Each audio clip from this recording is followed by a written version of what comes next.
I went on a cruise with my kids and their spouses. At the second port, they said, "Dad, go on down and check out the market." When I got back, the ship was gone. My luggage, also gone. They left me in a foreign country. No passport, no money, no name. But what they didn't know is that an old sea dog always finds his way back. And when I came back, I brought the storm with me. They saw me on the news. If this story moves you, subscribe. Every day there's a new story that could be yours. Tell us where you're watching from. I'm sitting on a green plastic chair in a police station in Cartagena, Colombia. I smell like old sweat, like sea salt stuck to my skin, like dry fear. I'm wearing the same white linen shirt I wore 2 days ago, back when I still believed my children loved me. Now it's wrinkled, stained with dirt at the elbows, with a coffee stain on the chest. I don't even remember spilling. Across from me, a young police officer is typing on an old typewriter. It sounds like bones breaking. Clack, clack, clack. There's a ceiling fan, but it doesn't make a full rotation. It gets stuck every 3 turns, making a metallic grinding noise that's driving me insane. A fly is walking on the yellow wall, slow, like it has all the time in the world. I'm counting the cracks in the cement, just so I don't fall apart right here, in front of this girl who keeps looking at me with pity. My name is Julian Morgan Reed. I am 78 years old. I was born in Houston, Texas, March 5th, 1947. I owned the biggest shipyard in Houston for 45 years. I built ships that sailed all over the Caribbean, ships that carried cargo, tourists, dreams of people who trusted my work. I employed over 200 men. I paid fair wages. I helped entire families eat, educate their kids, have dignity. And now I don't even have a damn piece of paper that says who I am. The officer looks at me like I'm a homeless man, someone who made up a story to get a meal. They don't believe me, and the worst part is, I'm starting to wonder myself if any of this is real, or if I'm losing my mind. 2 days ago, on the cruise, my grandson Mason hugged me tight on the ship's deck. He's 12 years old. He's still a kid, but his eyes aren't. He whispered in my ear, so low I could barely hear him, "Grandpa, I don't want you to go to the port tomorrow." I laughed. I ruffled his brown hair. "It's always messy." "Why not, kiddo? It'll be fun. We'll buy some nice things to take home." He looked down, staring at the white sneakers I bought him for his birthday. "Just don't go." He said that, and then ran off. I thought he was just playing, that kids say weird things. Now, sitting in this chair, with the plastic digging into my skin, I understand. He knew. My own grandson knew they were going to leave me, and he couldn't do anything. Or maybe he was scared. What can a 12-year-old boy do against his own parents? The typewriter keeps clacking away. Clack, clack, clack. The fly is on the rim of my cold coffee cup now. There's a greasy film floating on the brown liquid. I haven't touched it. I can't swallow. My throat's been closed for a day. I close my eyes, and I see Sarah's face at breakfast. 2 mornings ago, when we were still on the ship, she was smiling. "Too much? Dad, it's terribly hot today, isn't it? You should come down to the port with me. It'll be good for you to stretch your legs." Grace Miller, Marcus's wife, jumped in, too quickly. "Yes, father-in-law. You should go. We'll watch your things here in the cabin. Don't worry about a thing." She has that way of talking, polite, proper, but cold as ice. I always knew Grace didn't like me, but I never thought she hated me this much. Grace insisted I leave my backpack, the black canvas bag where I kept everything, my passport, my wallet with $1,200 in cash, my cell phone, and the documents from Josephine's will that Marcus had asked me to keep safe. It's safer here, father-in-law. Why carry all that in the heat? You'll be walking in the sun. Better to travel light. And I, like an idiot. I agreed. I left the backpack on the bed in his cabin. I only took my Panama hat and $50 in my pants pocket. $50 that I spent on souvenirs Sarah picked out. Souvenirs that are now lost in some market in Cartagena. Now I get it. She knew exactly what she was doing. It wasn't improvised. It was precise, calculated, planned like you plan a murder, because this was a murder. Even if I'm still breathing, the station door creaks open. A woman walks in, older, maybe in her late 60s, short gray hair, big sunglasses that she takes off as she enters, the black canvas bag where I kept everything, my passport, my wallet with $1,200 in cash, my cell phone, and the documents from Josephine's will that Marcus had asked me to keep safe. It's safer here, father-in-law. Why carry all that in the heat? You'll be walking in the sun. Better to travel light. And I, like an idiot. I agreed. I left the backpack on the bed in his cabin. I only took my Panama hat and $50 in my pants pocket, which had been beating like a broken drum for 2 days. Suddenly leaps. Someone saw me. Someone knows I'm not crazy. Someone knows this really happened. Elena looks at me, and in her eyes, I see something I haven't seen in days. True compassion. Not pity. Compassion. There's a difference. Pity makes you feel small. Compassion makes you feel human again. Sir, I was shopping in the same market. I saw when your daughter went to the bathroom and didn't come back. I saw when you started looking for her, asking everyone.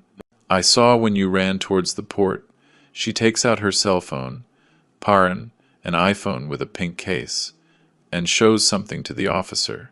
I can't see the screen from here, but I see the officer's face change. Her eyebrows knit together, her mouth tightens. This is serious, the officer says. Elena nods. Very serious. This man was intentionally abandoned by his own family, and someone has to do something about it. The officer looks at me differently now, not with pity for a vagrant, but with respect for a victim. Mr. Reed, we are going to file a full report. We will contact the American Embassy. This is not going to be ignored. I nod, but I still can't speak. I have a lump in my throat the size of a fist. Elena sits in the plastic chair next to me. She smells like vanilla perfume. It's the first pleasant smell I've registered in 2 days. You are not alone, she tells me softly. I'm going to stay right here until this is resolved. I want to thank her, but if I open my mouth, I know I'll cry. And I've already cried too much. 78 years old, and I've cried more in these 2 days than in my entire life. So I just nod and watch the fly, which is now on the edge of the window. The officer asks, Mr. Reed, do you have any way to contact your family? And that's when reality hits me again, like a cold wave. I don't have their numbers memorized. I always called from my cell phone, and my cell phone is on the ship. Elena steps in. Officer, can we search for the cruise line's name online? Maybe there's a way to contact the company. The officer nods and starts searching on an old computer. It takes forever to load each page. I look at the clock on the wall. It's 3 in the afternoon. It's been 48 hours since I got off that ship. 48 hours that I know nothing about my children. 48 hours that they know perfectly well where I am. And they've done nothing. Nothing. Absolutely nothing. Elena takes out her phone again. Mr. Julian, would you allow me to post your story on my social media? I have about 8,000 followers. It's not much, but maybe someone can help. I look at her, not really understanding what social media is. Josephine and I were never into that. We had Facebook, but we never used it. Do whatever you think is necessary, I tell her. My voice sounds hoarse, like it isn't mine. Elena starts typing on her phone. Her fingers fly across the screen. I'm going to post the photos, and I'm going to tell them what I saw. People need to know what they did to you. I nod. Part of me is ashamed. Ashamed that the whole world will know my own children threw me away like trash. But another part of me, the part that still has dignity, wants everyone to know. Wants justice. Wants them to pay. The officer looks up from the computer. I found the cruise. It's called the Star of the Caribbean. It left Cartagena 48 hours ago. It's stopping in Panama, and then it returns to Houston in 5 days. 5 days. 5 more days of this nightmare. 5 days where they'll be eating, drinking, dancing on that damn ship. While I'm here, in this plastic chair, with nothing, the officer continues. I am sending an official communique to the ship's captain. They are obligated to respond. Elena touches my arm gently. It's going to be okay. I promise you. And right then, at that moment, I understood that. Maybe, just maybe, I wasn't as alone as I thought. Maybe the sea had taken my children, but it had given me an angel with gray hair and a pink phone case. I close my eyes in this police station, and I see myself at 31, standing in front of that empty lot at the Houston port. It was 1978, the year Josephine and I got married. She wore a simple white dress. No veil, none of that. We got married at the courthouse, because we didn't have money for a big wedding. Her father, Mr. Emil Reed, owned a hardware store downtown. A serious man, big hands, few words. The day I asked for his blessing to marry his daughter, he just stared at me for what felt like an eternity. Then he said, "Julian, I don't have money to give my daughter, but I have this." He pulled out an envelope with $50,000. "They say you have a talent for building. Build something worthwhile. That will be your dowry." I promised my father-in-law right there, in his living room that smelled like fresh coffee. "Mr. Reed, this shipyard will be the pride of Houston." And it was. My God, it was. For 45 years, I hired 5 men at first. They were all like me, young, hungry to work, to get ahead. We started by repairing small fishing boats. Then came the bigger ships. After 3 years, we had 30 employees. After 10, 100. Josephine kept the books in a hardcover ledger. She'd sit in the tiny office we had, with a fan that barely turned, adding up numbers with a pencil, sharpening it every 30 minutes. "Honey, we're doing good," she'd always tell me. And I believed her, because Josephine never lied. Ever. Marcus was born in 1973, 5 years before I opened the shipyard. He was competitive from day one, always needing to be the best at everything. He got straight A's in school, but not because he loved learning. He just couldn't stand another kid being better than him. He played soccer, and he'd get furious if they lost. He'd blame his teammates. Never himself, Josephine would tell me. "Honey, you need to talk to him. He has to learn to lose with dignity." I'd talk to him, but Marcus would just nod and keep doing the same thing. When he turned 22, he graduated with a civil engineering degree. I was proud. I thought he'd work with me at the shipyard. But he said, "Dad, I don't want to fix old boats. I want to build modern buildings." He went to work for a construction firm in New York City. He came back. Less and less. Sarah was born 3 years after Marcus, my princess. That's what I always called her. My princess. She was the only girl. And yes, we spoiled her. Josephine would scold me. "Julian, you're spoiling her rotten." And she was right. I was. But she was so sweet when she was little. She'd hug me and say, "Daddy, when I grow up, I'm going to marry you." I'd laugh. "You can't do that, sweetheart. But you'll find someone who loves you as much as I do." Sarah grew up beautiful, smart, polite. She married an accountant at 24, a good man, or so I thought. They had 2 daughters. but they divorced after 8 years. Sarah came back home with her girls. Josephine and I took care of them for 2 years, until she met her second husband. She never paid me back the $40,000 I lent her for the divorce. But it didn't matter. She was my daughter, my princess. Ryan, the youngest, was born when I was 34. He was a difficult baby, cried a lot, slept little. Josephine was up with him every night. I worked late at the shipyard, and I'd get home when they were already asleep. Ryan grew up quiet, shy, always hiding behind his siblings. He got bullied in school. Fatty, they called him. Ryan wasn't fat. He was stocky, strong.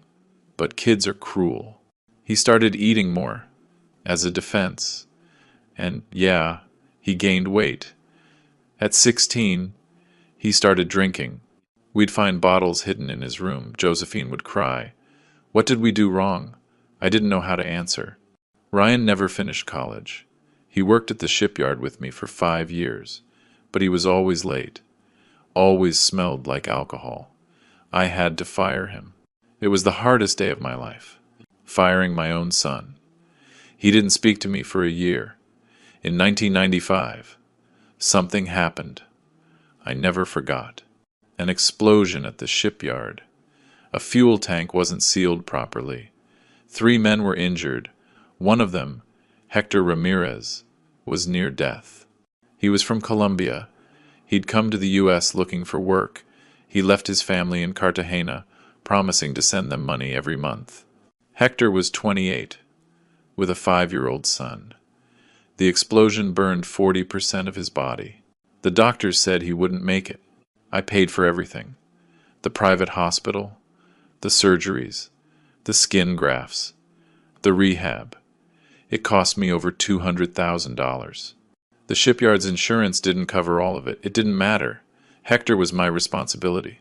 Josephine sold her gold earrings, the only ones she had, to help pay. When Hector got out of the hospital, 5 months later, he hugged me, crying, Hector told me, his voice still rough from the smoke. Mr. Julian, you saved my life. My family will be eternally grateful. If you ever need anything, anything at all, my family will be there. I swear it on my life. I patted him on the shoulder. You don't have to swear anything, Hector. Just get well and keep working. And he did. Hector Ramirez worked at my shipyard for 20 more years, until he retired and went back to Colombia. We'd email sometimes. He'd send me pictures of his son, Michael, as he grew up. Then the emails became less frequent. Life goes on. Promises are forgotten. Or so I thought. I never imagined that promise, made by a burned man in a hospital bed, would be what saved me 30 years later. But I learned that later, much later. In 2020, I had a stroke. Well, that's what the doctor called it. A mild stroke, he said. I was in the shipyard office, looking over some blueprints, when suddenly I couldn't move my left arm. My mouth drooped. One of my workers saw me and called an ambulance. I spent 3 days in the hospital. Josephine never left my side. The doctors said I was lucky. It could have been worse. But they warned me, Mr. Julian, you have to cut back on the stress. You need to rest. You're 73 years old. Marcus came down from New York. He sat at the foot of my bed. Dad, it's time. Let go of the shipyard. You've done enough. Rest. I didn't want to. The shipyard was my life. But Josephine took my hand and said softly, Honey, I want you to rest, too. I want us to be together, without all this worry. And I gave in. For her, I gave in. I sold the shipyard in 2020. I got a good price, $3 million. It was a lot of money. Josephine and I were going to travel, see the places we'd always dreamed of. But Josephine got sick. 6 months later, pancreatic cancer. The doctors said it was aggressive. 3 months they gave her. She lived for 8. She fought every single day. I was with her until the last second. She died in our bed, in the house where we lived for 42 years, holding my hand. Her last words were, "Honey, take care of the will. Promise me you'll only open it when it's time." I didn't understand why she said that, but I promised her. I promise, my love. Rest. She closed her eyes. It was January 5th, 2021, just after New Year's. Josephine always said that was her favorite time of year, when everything felt new. She died on her favorite day. After the funeral, my kids started with the questions. Dad, when are we opening the will? Dad, we need to know what Mom left. Dad, we have to get the legal stuff sorted out, I told them. When it's time, your mother left clear instructions. The will is to be opened 4 years after her death, in my presence and the lawyers. Respect her wishes. Marcus would get angry. That doesn't make any sense. Why 4 years? I didn't know. Josephine never explained, but it was her wish, and I was going to respect it. The months passed, and the calls continued. Always the same questions, always the same pressure. Sarah would cry on the phone. Dad, I need to know if Mom left me anything. I have debts. The girls need things. Ryan barely called, but when he did, he was drunk. That money is ours too. Old man, it's not just yours. Old man. He called me old man, like I was a burden. 6 months ago, I overheard a conversation by accident. It was at Marcus's house. He'd invited me over for dinner. I went to the bathroom, and on my way back, I heard them in the kitchen. Marcus and Grace. Marcus. We owe $3 million, Grace said. Her voice was cold, calculating. If we don't pay in 6 months, we lose everything. The house, the cars, everything, Marcus replied. The will opens in 2 months. There will be money then. Grace said something that froze my blood. And what if something happens to the old man before then? Then we control everything. Silence. Then Marcus, Grace, don't say things like that. But it didn't sound like a reprimand. It sounded like a doubt. I just stood there in the hallway, my heart pounding. I thought they were just words of frustration, words spoken in a moment of desperation. I didn't think they'd actually do it. But they did, my God, and they did. The day of the cruise, the sun was splitting the rocks in Houston. I got to the port with my old brown leather suitcase, the same one Josephine and I used when we went to Key West for our 20th anniversary. It feels like it's full of bricks. I packed clothes for 7 days, my blood pressure medication, the book I'm never going to finish, and the photo of Josephine I always carry in my wallet. I walk up the metal ramp. It clangs hollowly under my shoes. A young family is in front of me. The kids are screaming with excitement. Behind me is Marcus, with his modern, black, shiny rolling suitcase. He doesn't offer to help me. He doesn't even look back to see if I need anything. Grace walks beside him, wearing sunglasses that cost more than my monthly pension. She smiles when she sees me sweating. How exciting, father-in-law. Your first cruise, her voice is rehearsed, like a bad actress in a cheap soap opera. We check in at the reception. A girl in a navy blue uniform hands me a key card. Cabin 412, Mr. Reed. Deck 4, Marcus and Grace get their cards. Family Suite 320, Deck 3, Family Suite. I get to my room, and it's so small I can barely stretch my arms. A single bed pushed against the wall. A bathroom the size of a closet. A round porthole window looking out at the sea. That's it. I sit on the bed. The springs creak. Marcus shows up at the door. Everything okay, Dad? I tell him yes. It's better this way, Dad. Quieter for you. We make a lot of noise with Mason. I nod. It makes sense. Or, I tell myself it makes sense. But something in my chest feels heavy. Josephine would have told me, "Honey, this isn't right. A family travels together." But Josephine isn't here to tell me anything. The first night, there's a formal dinner in the main dining hall. It's huge, with crystal chandeliers and waiters in white gloves. I've never been in a place like this. I put on my good white shirt, the one I wear to weddings, and my navy blue blazer. It's 20 years old, but it still looks decent. I get to the table, and they're all already seated. Marcus, Grace, Sarah with her new husband, Ryan with Lucia, his wife, and Mason, my grandson, who looks at me with big, sad eyes. The ship's captain comes over to our table. His name is Humberto Salazar. He's in his 50s, gray hair, perfectly combed, immaculate white uniform. He raises his glass. A toast to families who sail together. Everyone raises their glass. I raise mine. I look at Marcus. He avoids my gaze. He's staring at his glass. Ryan is already on his third beer. His eyes are glassy. Sarah won't stop looking at her phone, typing something. She smiles at the screen, not at me. Mason gets up from his chair and sits in the one next to me. Grace had put him at the other end of the table, far away from me. "Grandpa, tell me about when you built the Navy ship." My grandson has Josephine's eyes, the same light brown color, almost honey. I start to tell him about that time in 1985, when the government hired us to repair a Navy vessel. I'm just getting started, when Grace cuts in, her voice sharp as a knife. "Mason, let your grandfather rest. Come over here." Mason hangs his head. "But Mom, I want to listen."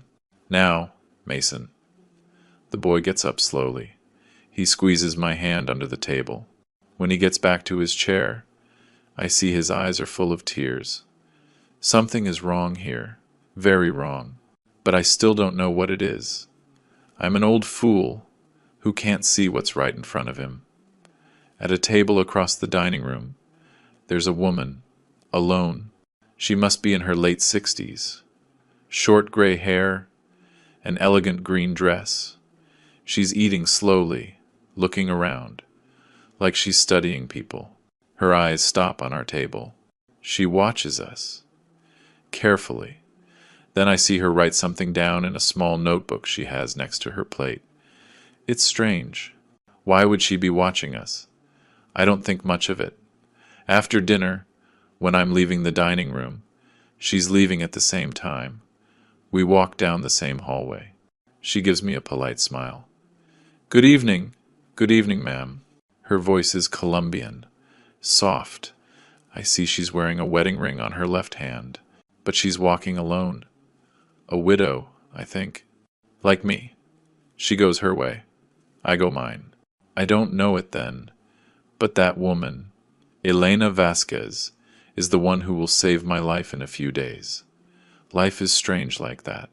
It puts angels in your path, and you don't even recognize them until it's almost too late.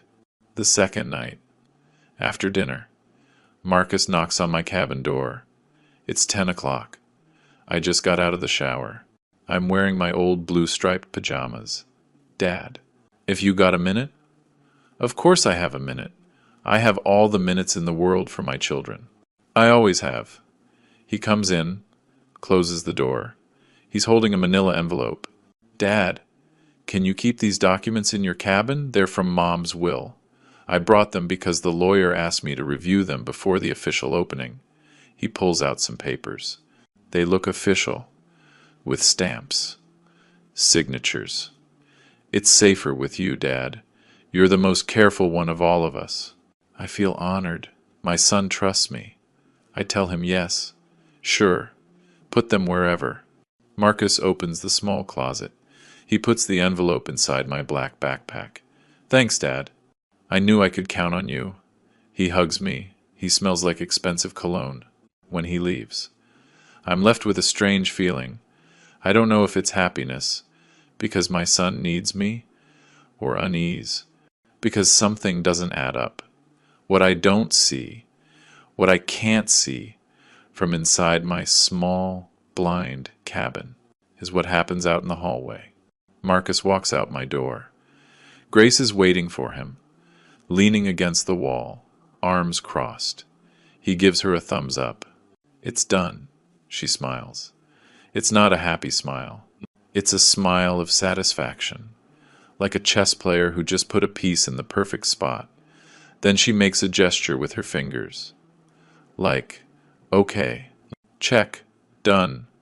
Ryan comes stumbling down the hall, a beer in his hand. He sees the scene. He stops. Grace motions for him to come closer. Ryan shuffles over, dragging his feet. Did you do it? Grace asks. Marcus nods. Ryan looks uncomfortable. He shifts his weight from one foot to the other. I don't know if this is right. Grace looks at him with contempt. It's too late for doubts. You're either with us or you're against us. Ryan takes a swig of his beer. He doesn't say anything else. His silence is a yes. At 3 a.m, someone knocks on my door. Tap, tap, tap. Soft. Like they don't want to wake anyone else. I get up, confused, half asleep. I open it. It's Mason.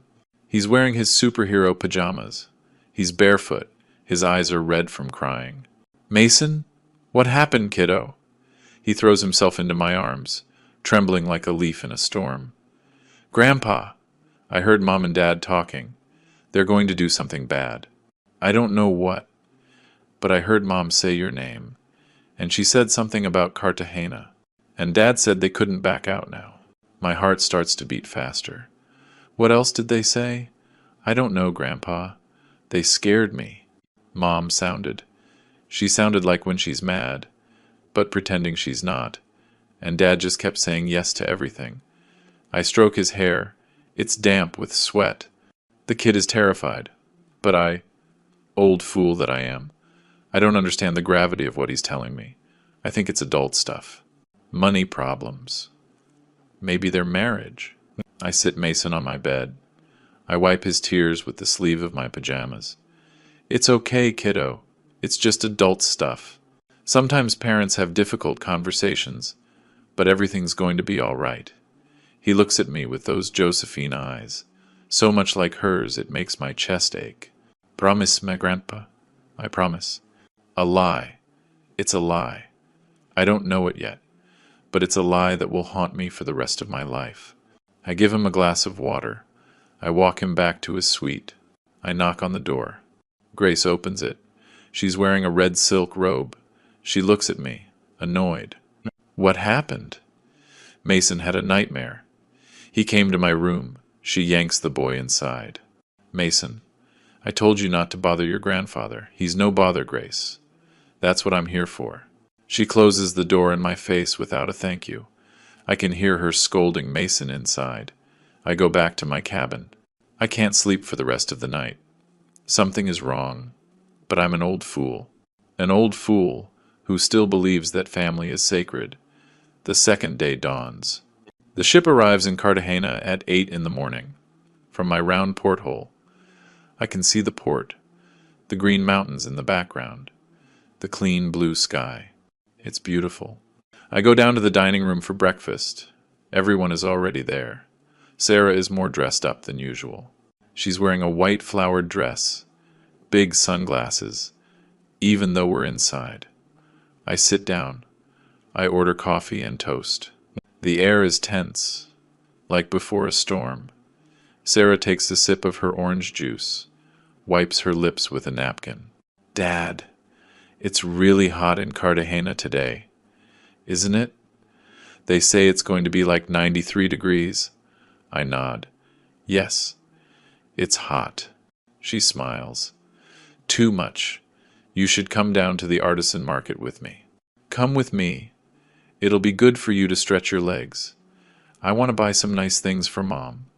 For Mom, she said. For Mom. Josephine has been gone for 4 years, and Sarah says she wants to buy things for her. It's a low blow. She knows I can't deny her anything when she mentions her mother. My chest tightens when Sarah says, "For Mom." That phrase disarms me. It leaves me defenseless. Josephine adored handmade crafts. The colors, the things made by hand. Whenever we traveled, we'd come back with bags full of embroidered tablecloths, clay figures, things we never needed, but that she loved to have. To remember we were here, she'd say. I look at Sarah. She's smiling. A sweet smile. My princess's smile. All right, honey. Let's go. Grace jumps in. Quickly. Perfect. We'll just rest on the ship. You go and have a good time, father-in-law. Marcus nods. Yeah, Dad. Enjoy yourself. You deserve it. Ryan says nothing. He stares at his plate. Mason looks at me with those sad eyes again. I stand up, leaving my coffee half finished. When she said, "For Mom," something in my chest squeezed shut. A small voice inside me was screaming, "Don't go. Don't go. Don't go." But I ignored it. I went anyway. For her. For my Josephine. That was my mistake. The mistake that almost cost me my life. It's 9:47 in the morning when Sarah and I get off the ship.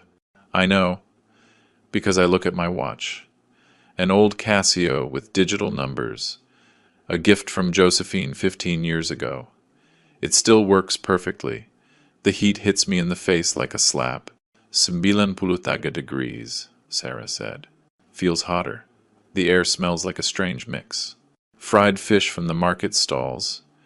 Diesel from the ships. Tropical fruits rotting on the corners. And that salty sea smell that gets into your skin and doesn't let go. I'm wearing my white linen shirt, the one that wrinkles as soon as you put it on, but it's cool. My Panama hat to protect me from the sun. Jeans. And comfortable brown shoes. Sarah is wearing huge sunglasses that cover half her face. A white dress with pink flowers. High-heeled sandals that click on the pavement. We walk towards the artisan market. She's in front. I'm behind. Trying to keep up. We get to the market at 9:52. I know because I look at my watch again. It's a habit I've had since my shipyard days. Always needed to know the exact time. The market is full of color. Stalls with red, yellow, green awnings, hanging tapestries, hammocks, hats, bright beaded necklaces, silver bracelets, carved wooden figures. There's music coming from somewhere. Something tropical with drums. Sarah stops at a stall with embroidered cloths. The woman running it is about 50. Dark skin. A big smile. Very beautiful, my love. For your mother. For your sister. For your mother-in-law. Sarah touches the fabrics. Holds them up to the light. This one for Cousin Lucy. This one for Aunt Connie. I take out my wallet. $50 is all I have. I pay for the cloths. Sarah smiles. Thanks, Daddy. She gives me a kiss on the cheek. She smells like expensive perfume, like flowers that don't exist in nature. You're the best dad in the world. We walk to other stalls. Sarah buys necklaces, earrings, an embroidered blouse. I pay for it all. It's 10:15 in the morning. She stops suddenly, puts her hand on her stomach. Oh, Dad, I need to use the bathroom, she makes a face. It's, woman stuff. It might take a while. You know how it is. I nod. I understand. Well, I don't really understand being a man, but I understand that women need privacy for some things. It's all right, honey. You go on. I'll stay here, looking at the crafts. She points to a building 2 blocks away. There are public restrooms over there. I won't be long. Okay? You keep picking out souvenirs. I'll be right back. She gives me another kiss on the cheek. I love you, Daddy. And she walks off quickly in her heels. Click, clack, click. I watch her go. Her white dress flutters in the breeze. She looks pretty. My daughter. She looks like she did when she was 20. and she was my princess. I donkeys know this will be the last time I see her as my daughter, the last time before she becomes a stranger. I stay, looking at some wooden figures. There's one that's a small ship, handmade, with nice details. It reminds me of my shipyard. I'm haggling over the price with the vendor when an older woman walks up. It's the lady from the cruise ship dining room, the one who was alone. Elena, I think her name is.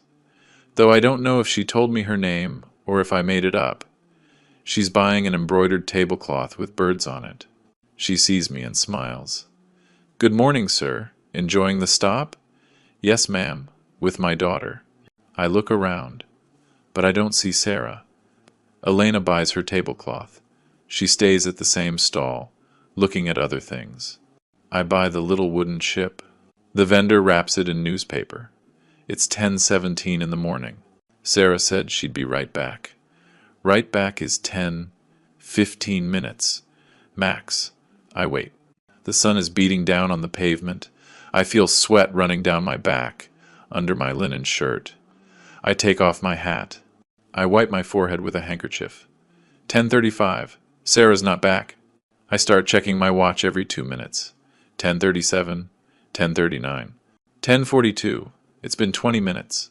Maybe the line for the bathroom is long. Maybe she felt sick. Women have those issues. Stomach problems. Things a man doesn't understand. I try to stay calm. I walk around the nearby stalls, looking for her. White dress with flowers. Should be easy to spot. But I don't see her. I ask a woman selling hats. Excuse me. Have you seen a lady in a white dress? About 50. Brown hair. The woman shakes her head. No, sir. A lot of people pass through here. I ask another vendor. Same answer. My heart starts to beat a little faster. It's not panic yet. Just worry. Maybe Sarah got lost. Maybe she's looking for me. I go back to the spot where we separated. I wait there, like a statue, so she can find me when she comes back. 10:50. 50 minutes. This isn't normal anymore. I walk towards the public restrooms she pointed at. I find the building. It's an old concrete building, painted a dirty white. There's a line. Tourists. Local women with market bags. I go up to a lady who's waiting.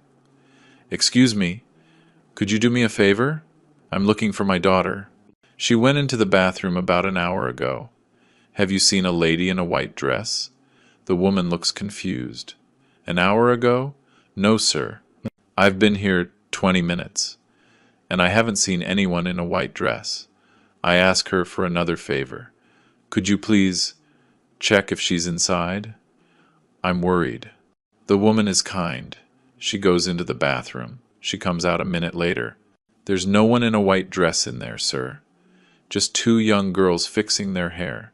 Something cold runs through my body, like ice water in my veins. Are you sure? Positive, sir. Do you want me to ask if anyone saw her? Please. She goes back in. Comes back out. Nobody saw her. 11:05 in the morning. The first real wave of panic hits me. My daughter has disappeared. She's in a city she doesn't know.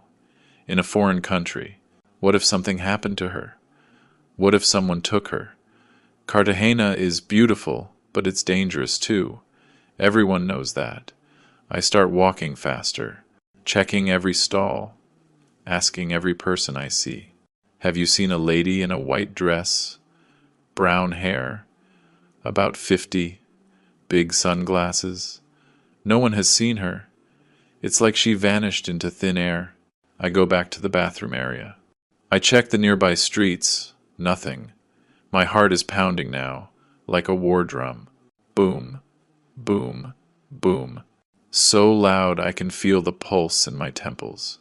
I start to sweat more, and not just from the heat. Cold sweat, the sweat of fear. I think, what if she's sick, lying somewhere? What if she fainted? I have to find her. I have to find my girl, my princess, my Sarah. 11:20. An hour and 5 minutes since she left. I take off my Panama hat. I use it to fan myself. It doesn't help. The heat is suffocating. My linen shirt is soaked, sticking to my back. I feel like I can't breathe right. My chest is tight. Is it my heart? Am I going to have another stroke? No, I can't. Not now. I have to find Sarah. I take a deep breath. Once, twice, 3 times. I force myself to calm down. Think logically. What if she went back to the ship? Of course. That must be it.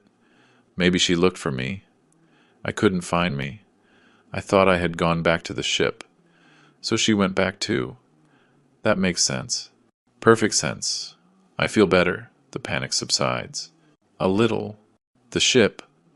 I have to get to the ship.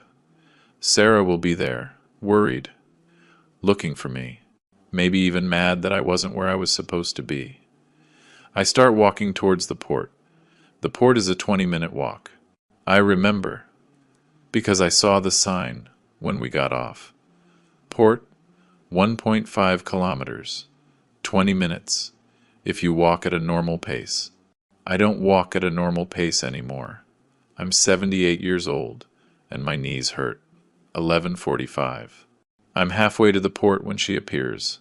Elena, the lady from the cruise. She sees me walking fast, almost running, sweating like I'd gone for a swim with my clothes on. Sir, are you looking for someone? I saw you with a woman in the market earlier. I stop. The relief of seeing a familiar face is so great, I almost cry. Yes, my daughter. She went to the bathroom an hour and a half ago. I can't find her. I think she went back to the ship. I'm heading there now. Elena looks at me, and something in her face changes. She gets serious. She pulls out her cell phone, looks at the time. Sir, are you a passenger on the Star of the Caribbean? Yes, yes. That's why I'm running. I'm sure Sarah is waiting for me there. Elena swallows hard. She puts a hand on my arm. Sir, her voice sounds strange. Scared. That ship, it sets sail in 15 minutes. The world stops. 15 minutes. 15 minutes? No, that can't be. I look at my watch. 11:47. The ship leaves at 12. They always leave at 12. They said so in yesterday's announcement. There are 13 minutes left. 13 minutes. And I'm 20 minutes away. No. No. No. No. Sir, we have to run. Now. Elena starts to run. I try to keep up. I run.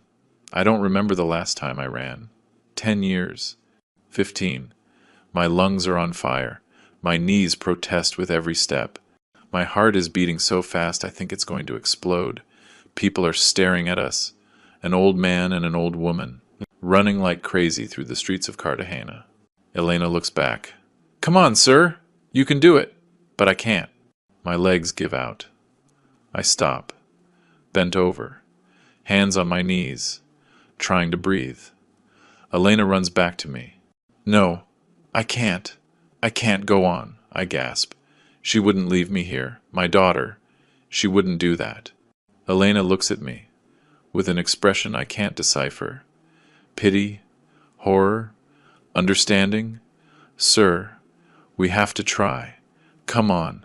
She grabs my arm. We walk fast as I can. We turn one corner, then another. The port is in sight. I see ships, lots of ships. Which one is ours, the Star of the Caribbean? It has to be there. We enter the port area. Security guards, tourists with luggage, last-minute souvenir vendors. I scan the area. Where is it? Elena points. There. I see a large, white cruise ship pulling away from the dock. Slowly, very slowly, but pulling away. On the stern, I can read the name in blue letters. Star of the Caribbean. No, it can't be.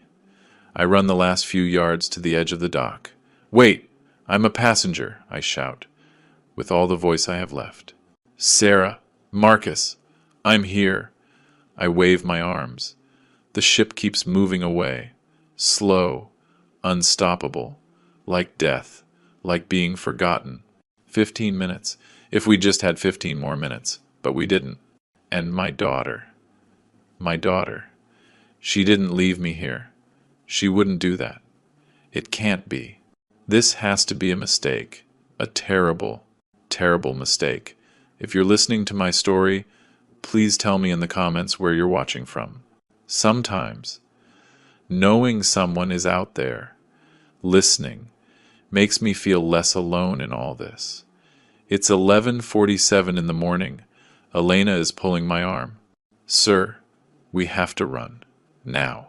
And we run. My God. We run. How long has it been since I've run like this? My knees protest, creaking like old wood. My lungs burn, like I've swallowed fire. Every breath is a knife in my chest. 78 years old. I'm 78 years old, and I'm running through the streets of Cartagena like the devil himself is chasing me. Maybe he is. Maybe the devil has my children's faces. People are staring. A young couple steps aside. A coconut vendor shouts, "Careful, old man. I keep running. I can't stop. If I stop, I lose the ship. If I lose the ship, I lose my family. Although I've already lost them. I just don't know it yet." Elena is running beside me. "Come on, sir. Almost there." She's 62, but she's in better shape than I am. Her legs move easily. Her breathing is controlled. I'm stumbling, panting like an old dog. "Sir, wait. I'm with you," she yells, when she sees me getting too far ahead. But I can't wait. There's no time. The clock hits 11:50. 10 minutes. 10 minutes left before the ship sails. 10 minutes, and we're 15 minutes away. The math doesn't add up, but math has never stopped a desperate father. I keep running. My Panama hat falls off. I don't stop to pick it up. Let it stay there. Whoever wants it can have it. I just need to get to the ship. 11:51. My foot catches on a loose paving stone. I fall to my knees, hands out to break the fall. My right palm scrapes against the rough cement. It stings. I see blood. Not much, but it's blood. Elena runs up. "Sir, are you okay?" I get up, my knees hurt, but they work. I'm fine. "Let's go." We keep going. I'm limping now. My right knee protests every time I bend it. A tall, blonde, German tourist looks at me, concerned. He says something in his language. I don't understand. I push past him. A hat vendor yells, "Grandpa, careful! You're going to kill yourself. It doesn't matter." I'd rather die running than be left here, alone, abandoned, like a dog on the side of the road. 11:53. I have to stop. I have to. My legs won't respond. I bend over, hands on my knees, trying to force air into lungs that don't want it. Everything hurts. Everything. Even my bones ache. My chest is tight. Is it a heart attack? Please, God. Not now. I can't. I can't do it. The words come out in gasps. Elena puts her hand on my back. "Yes, you can, sir. Come on. We're almost there. Look, the port is right there." She points ahead. Sure enough, I see the cranes, the masts of the ships. We're close, very close. I take 3 deep breaths. I force myself to stand up straight. My body is screaming no, but my heart, that stubborn old muscle that still loves its children, says yes. We keep walking, fast. I can't run anymore, but I walk as fast as I can. 11:58. We reach the port entrance. There's a gate, a security guard in a blue uniform. "Passes?" he asks. Bored. "I'm a passenger. The ship is leaving." Elena shows him her pass. The guard checks it. "You can go, ma'am." "And you, sir?" I check my pockets. The cabin key card. Where is it? Right pants pocket. No. Left. No. Shirt pocket. Not there either. I left it on the ship.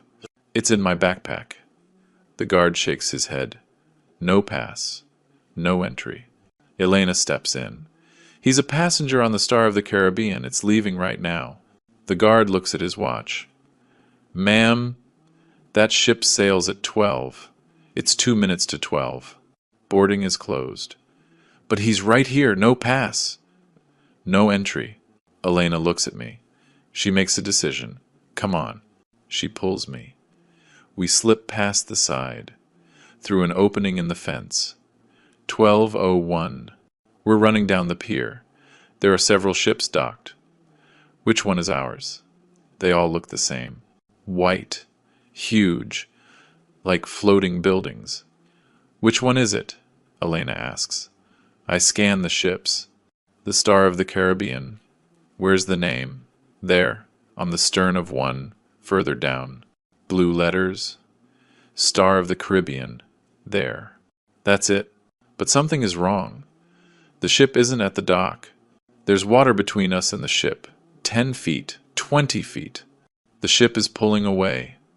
Slowly, but pulling away. We run towards it. My lungs can't take any more. But I run. We get to the edge of the pier, just as the ship is 30 feet out. A port worker is coiling up the ropes. Sir, I'm a passenger. Boarding is closed, sir. I'm sorry. 12:03. I stand at the edge of the pier. The ship moves away. Slowly. Like in slow motion. Like a nightmare. I can see the deck. There are people up there.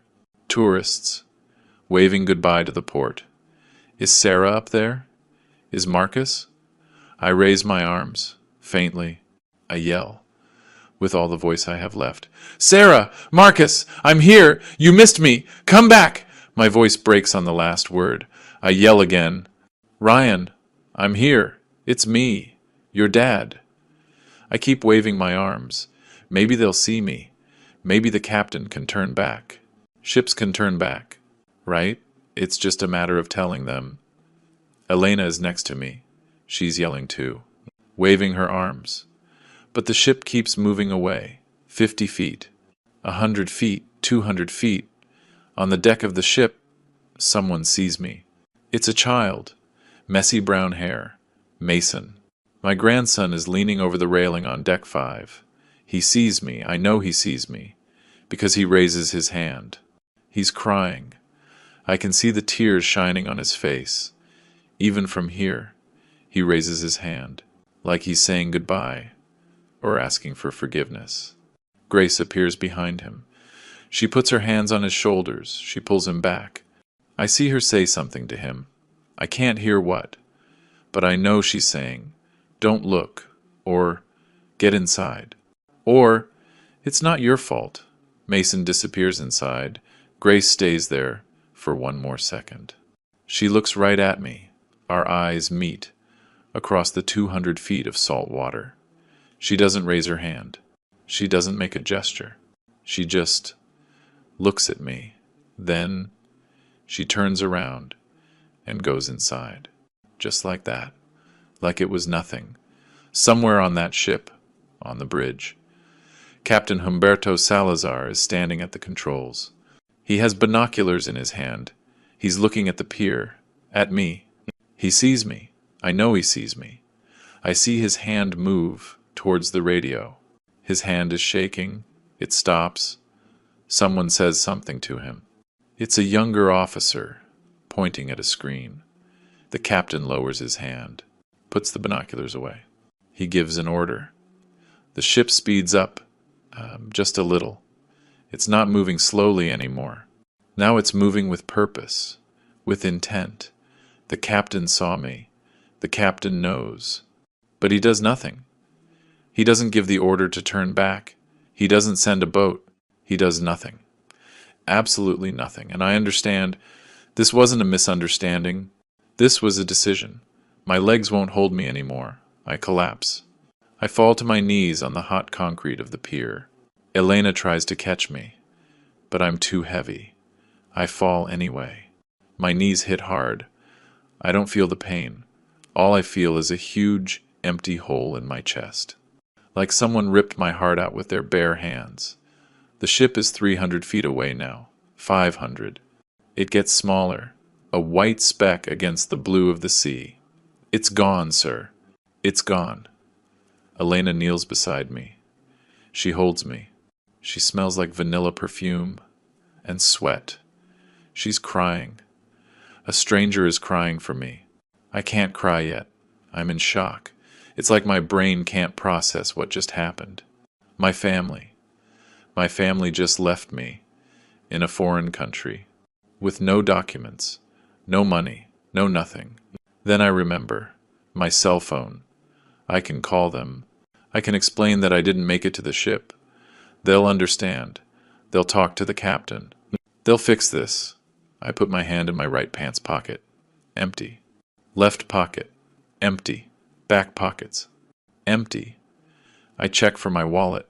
It's not there either. But I had my wallet. I had the $50 left over. I check my shirt pocket. Nothing. Everything is in my backpack. In the cabin. On the ship that's sailing away. My passport. My money. My cell phone.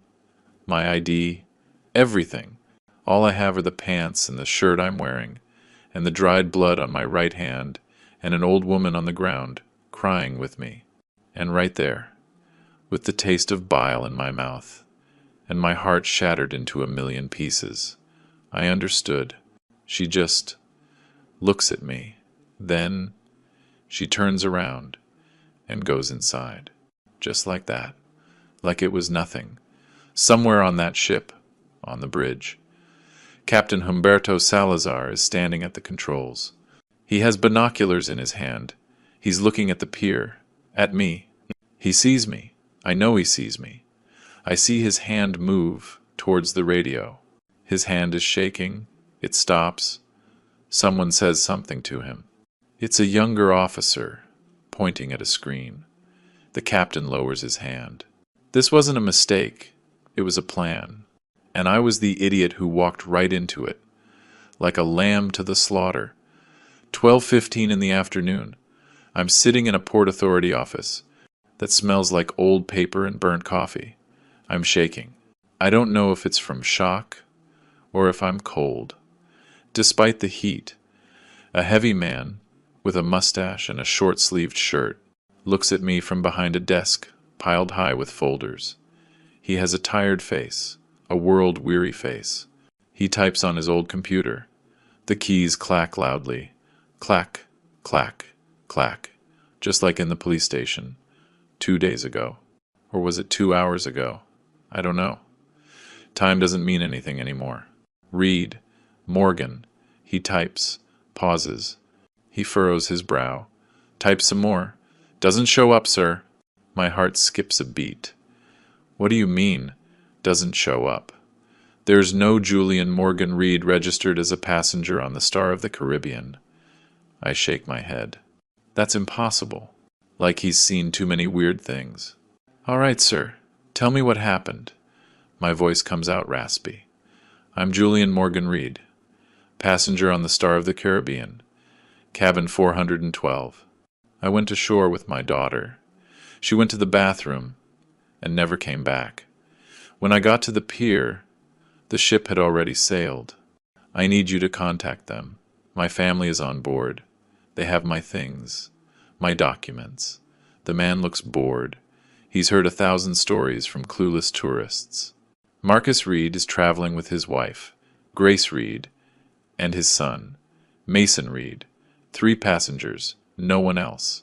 The words hit me like stones. 3 passengers. I'm the 4th. Or, I should be. That can't be right. I was traveling with them. We ate meals together. I slept 2 nights on that ship.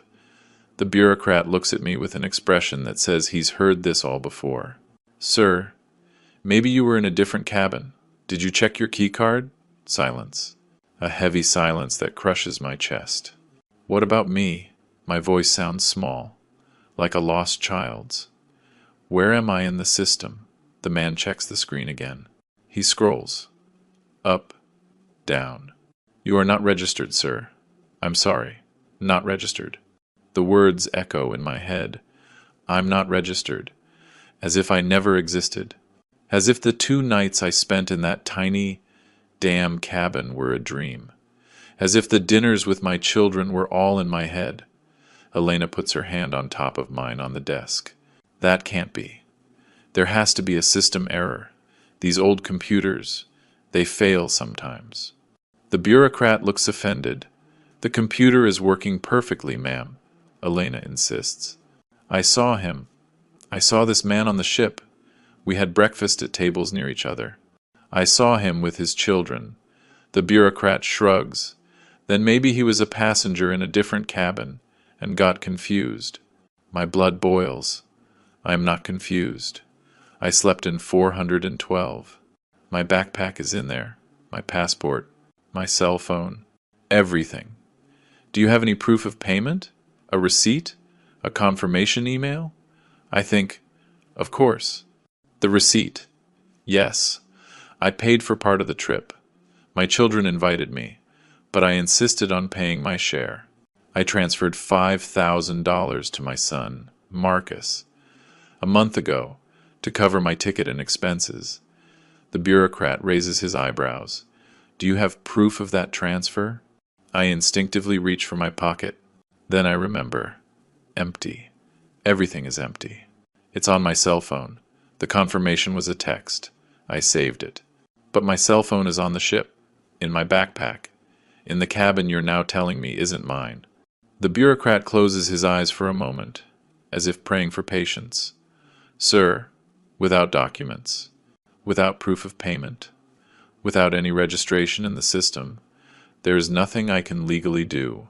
You are not a passenger on that ship. I feel sick. A wave rises from my stomach to my throat. I stand up, stumbling. I look for a bathroom. There isn't one. I see a trash can in the corner. I vomit into it.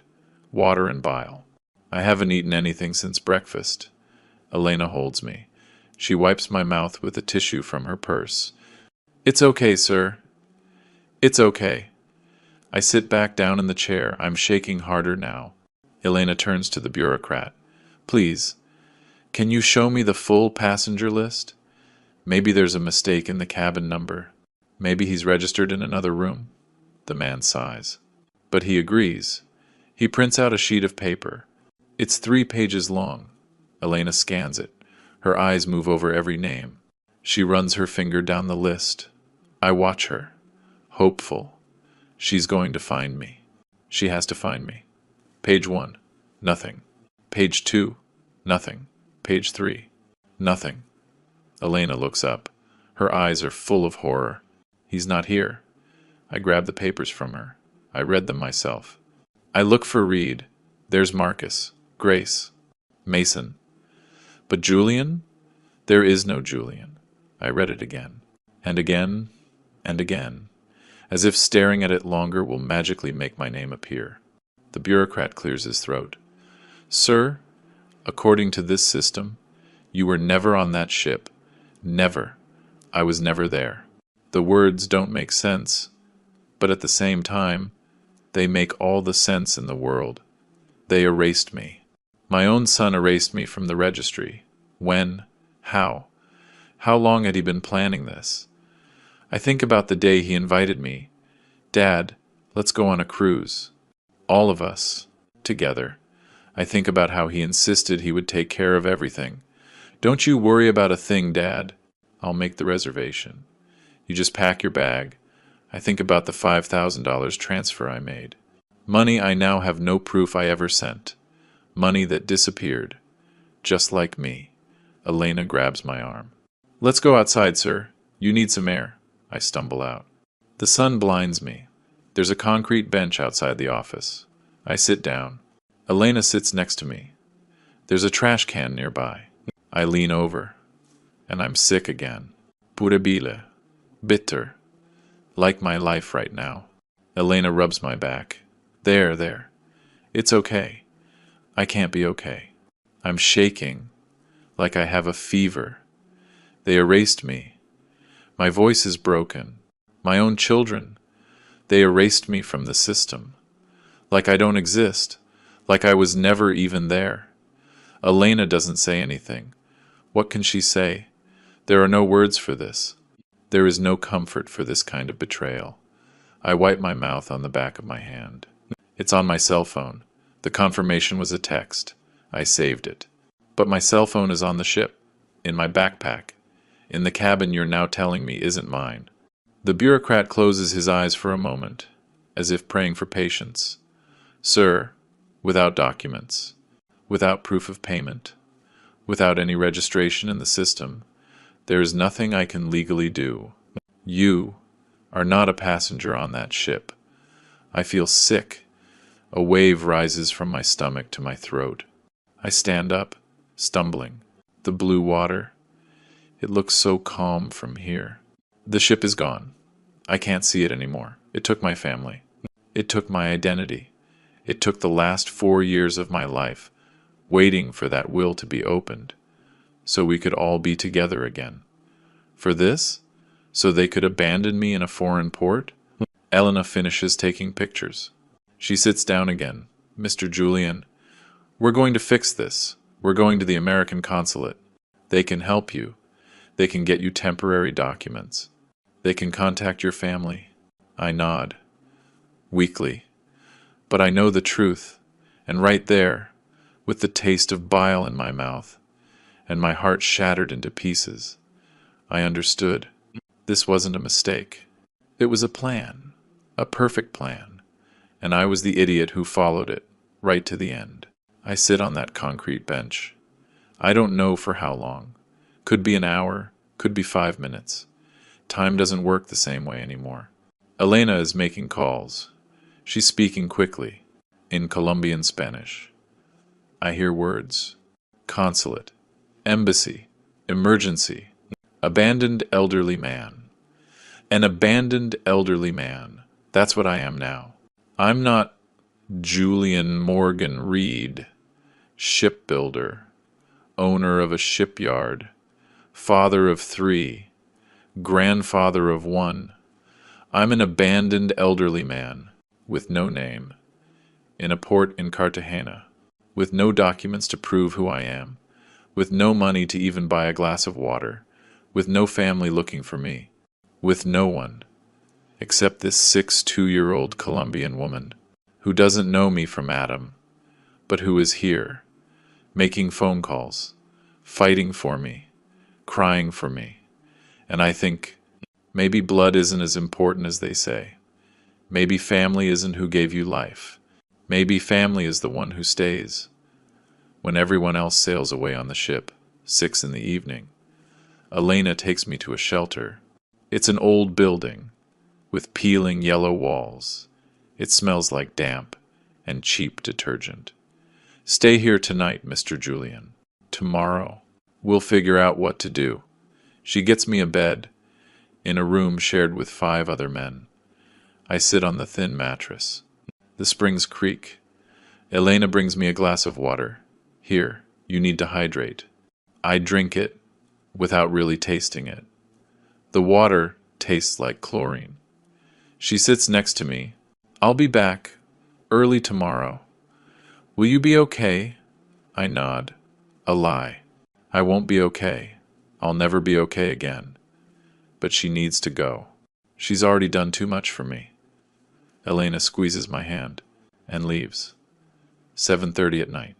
Elena comes back with a borrowed cell phone. It belongs to the woman who runs the shelter. She said you can make 1 call. I think. Who can I call? My children abandoned me. My friends.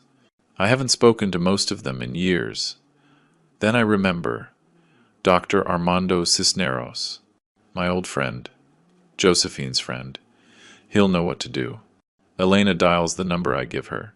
She waits, puts it on speaker. Ring, ring, ring. Voicemail.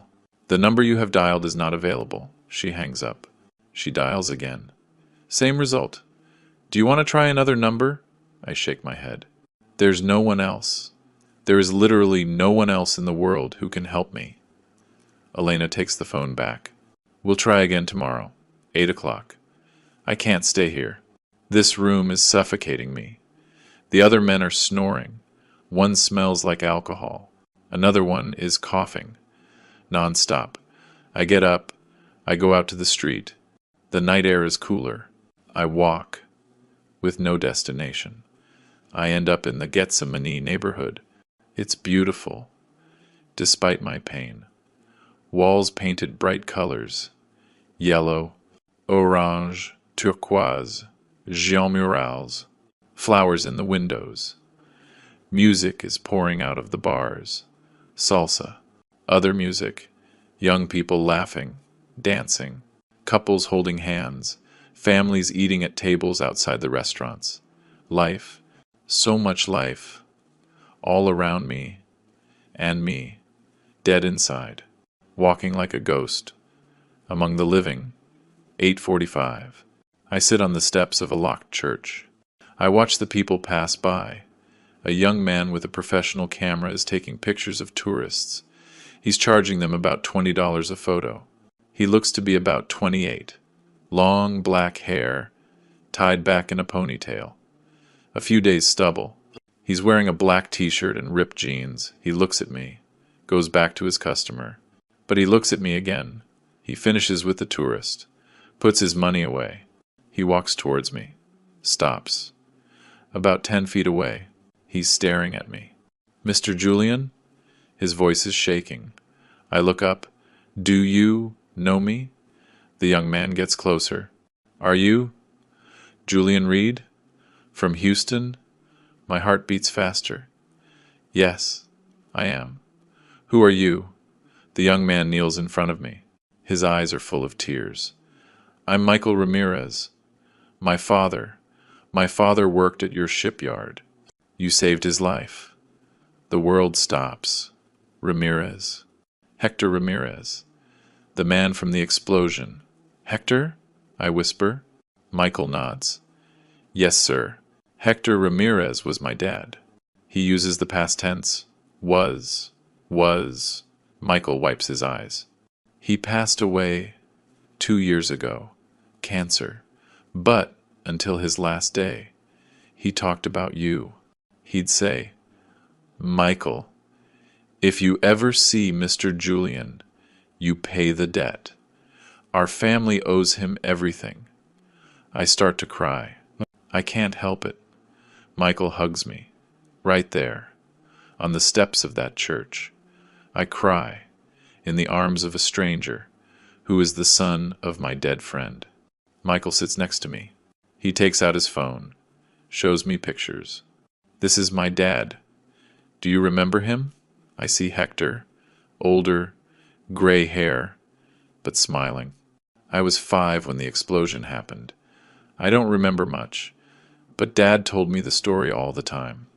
How you ran into the fire, how you carried him out, how you paid for the whole hospital, how Mom and I ate because of you, while Dad couldn't work." Michael scrolls through more photos. Hector at the shipyard, Hector with his family. He always talked about you. He said, "You were the noblest man he ever knew, that we owed you our lives." I break down again. "Your dad was a good man, a great man." Michael looks at me, really looks at me. He sees my dirty clothes, my scraped hands, my swollen eyes.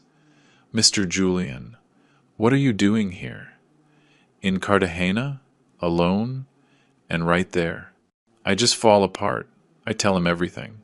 The cruise, the invitation, the abandonment, the ship leaving, my name erased from the system, my lost documents, my family who left me like I was trash.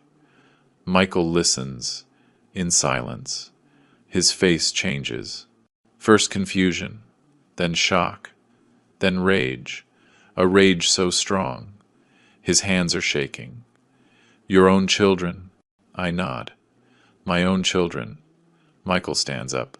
He paces in circles. "No, no, no, no. This is not going to stand. This cannot be happening." He stops, looks at me. "Mr. Julian, Will you let me take your picture? I hesitate. Pictures? What for? Michael kneels again. I'm going to post this on my social media. I have a lot of followers. I'm a photographer. My work gets shared a lot. The world has to know what they did to you. There has to be justice. I shake my head. I don't want to cause trouble. They're still my children. Michael grips my shoulders. Mr. Julian, they abandoned you. They erased you. They left you with nothing. That's not love. That's cruelty. He's right. I know he is. But they're my sons, my daughter. For 78 years, I was taught that family is sacred. How do you break that? Michael insists. Mr. Julian, you gave my family a father. Please, let me give you justice. I nod, weakly. Do what you think is right. Michael raises his camera. Don't pose. Just be you. He takes the pictures. Me, sitting on the steps. My scraped hands, my dirty shirt, my 7-8-year-old face that looks 90. My lost gaze. Click, click, click. Michael checks the photos on his camera. Perfect. These photos, they'll say more than 1,000 words. He puts his camera away. He helps me up. Come on, Mr. Julian. I'm taking you somewhere better than that shelter. I have a friend who owns a small hotel. I'll explain. You'll stay there. I don't have money for. I'm paying. For my dad. For you. For what's right. Michael takes me to a small, clean hotel. He talks to the owner. Explains the situation. The owner nods. Understanding. Of course. No problem. They give me a small, clean room with a private bathroom. Michael buys me food from a nearby restaurant. Soup and bread. Eat, Mr. Julian. Tomorrow, this is all going to change. I promise you. I eat. The soup is hot, comforting. The first decent meal I've had in 2 days. Michael says good night. I'm going to post the photos right now. I'll be back to see you first thing in the morning. He leaves. I'm alone in the room. I take a shower. The hot water makes me cry again. I lie down on the bed. It's comfortable. Too comfortable. For a man who deserves nothing. I close my eyes. I didn't know that photo, that image of me, sitting on those steps, dirty, lost, broken. It was going to change everything. It was going to be my salvation and their condemnation. I don't sleep that night. I stare at the ceiling. I count the water stains. 27. I think about Josephine, what she would say if she knew. Honey, don't cry. Get up, fight. She was always stronger than me. I think about Mason, crying on the deck of the ship, my grandson, who knew and couldn't do anything. I think about the captain, who saw me and did nothing. I think about Grace, giving the okay sign in the hallway, all of it planned, all of it calculated, and me, the old fool, believing my children loved me, believing that blood was thicker than water. I was wrong. Money always wins. Always. Outside. Somewhere on the internet, Michael is uploading photos. He's writing my story. He's lighting a fuse that's about to blow up in my children's faces. Day 2. 8 in the morning. I wake up to a knock on the door. It's Michael. He has coffee and pastries. Mr. Julian, you have to see this. He takes out his phone. He shows me the picture of me on the steps. There's a long caption. I read it. This man's name is Julian Reed. Yesterday. His children abandoned him in Cartagena. He is 78 years old. He built ships his entire life. He saved my father. And now, he's alone. No documents. No money. No nothing. Share this. The world needs to know. Justice for Julian. I look at the numbers underneath. 3,000 shares. 1,000 comments. I posted it 6 hours ago, Michael says. This is just the beginning. 10 in the morning, Michael comes back. Mr. Julian, look, the number now says 50,000 shares. 50,000. I don't understand what that means. Michael explains. 50,000 people have shared your story. There are comments from the US, Colombia, Argentina, Spain. They are all furious. He shows me some comments. How could they do that to their own father? My children are my life. I don't understand these people. May they rot in hell. Where are they? Name them. Michael smiles. I haven't named them yet, but if they don't respond, I will. I don't know how to feel. Relieved, ashamed, vengeful, all of it at once. Noon. Elena runs into the hotel. Julian, you're on the news. She's holding a Colombian newspaper. Front page. My picture. The headline. Cruise ship scandal. American elder abandoned by his family. I read the article. It tells the whole story. The abandonment. The system, with no record of my name. Elena, as the witness. Michael, as the photographer who exposed it. The article ends. Colombian and American authorities are investigating. The Star of the Caribbean cruise line has not issued a statement. Elena hugs me. You're not alone anymore. The whole country is with you. I look at the picture in the paper. I look so old, so tired, so broken, but not invisible anymore. Now, the world sees me. 2 in the afternoon. A TV crew arrives at the hotel. A local news affiliate. They want to interview Elena. She agrees. They put makeup on her. Quickly. Set up lights. A camera. Can you tell us exactly what you saw? Elena takes a deep breath. I saw everything. I saw when the daughter, supposedly, went to the bathroom. I saw when Mr. Reed looked for her, desperate. I saw when we ran to the port. The daughter knew what she was doing. This was premeditated, planned, cruel. She shows them the pictures on her phone. The reporter films them. Why do you think they did it? Elena looks at me. Money. It's always about money. The interview airs on the evening news. 5 million people see it. 3 in the afternoon. On the ship, Marcus is in his suite. His phone is vibrating. A notification. Another. 50 notifications. He opens it. He sees the photo. He reads the caption. All the color drains from his face. Grace. We have a problem. Grace is in the bathroom, putting on makeup. What problem? She comes out. She sees the phone. Shit. She reads it. Quickly. She sees the numbers. 500,000 shares. Now. How did they find out? Marcus is shaking. I don't know. Someone saw him. Someone took pictures. Grace paces. We should have done it in Panama, not Cartagena. Cartagena has too many tourists. Marcus sits on the bed. What do we do now? Grace thinks. Deny it. It was a misunderstanding. He wandered off. We were looking for him. 3:30. Sarah runs into Marcus's suite. Did you see this? She has her phone in her hand. Tears in her eyes. Not tears of sadness. Tears of panic. This can't be happening. They said there were no cameras at the port. They said it was safe. Grace shushes her. Keep your voice down. Mason is in the next room. But it's too late. Mason already heard. Ryan comes in next. He has a beer in his hand. Drunk. At 3:30 inches the afternoon. I told you this was crazy. But nobody listens to me. Ever. Nobody listens to me. He collapses on the sofa. We're screwed. Completely. Totally. Screwed. 4 in the afternoon.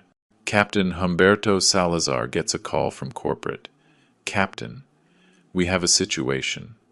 The internet is exploding with a story about a passenger abandoned in Cartagena. Do you know anything about this? Salazar feels the floor drop out from under him. I saw a man on the pier. But I thought, You thought what? That it would just resolve itself? Captain, the press is going to be waiting when you dock in Houston. And so is the Coast Guard. Be prepared. They hang up. Salazar sits down. His hands are shaking. He should have stopped the ship. He should have sent a boat.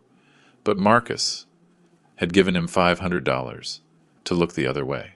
$500 that were now going to cost him his career, his honor, everything. 5 in the afternoon. Salazar goes to cabin 412. He knocks. Marcus opens the door. Captain, what can I do for you? Salazar walks in, without an invitation.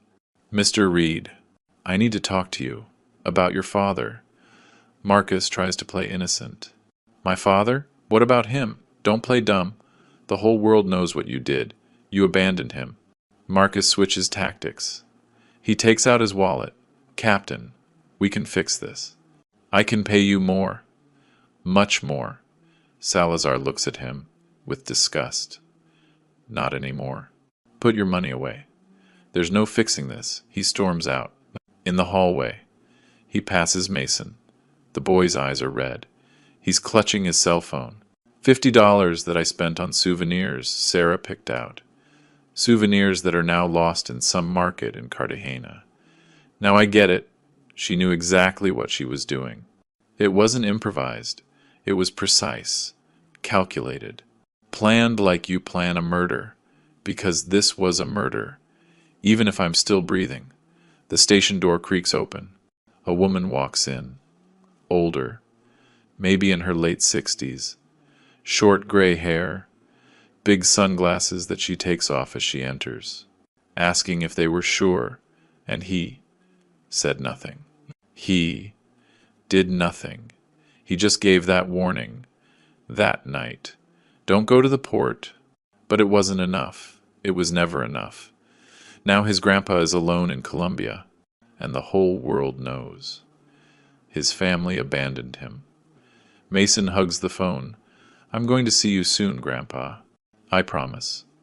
Meanwhile, at the American consulate in Cartagena, a woman in uniform walks in. Lieutenant Monica Aguirre, Maritime Police. She's 46. Short black hair. A serious face. Where is Mr. Reed? The receptionist points. Monica walks over to me.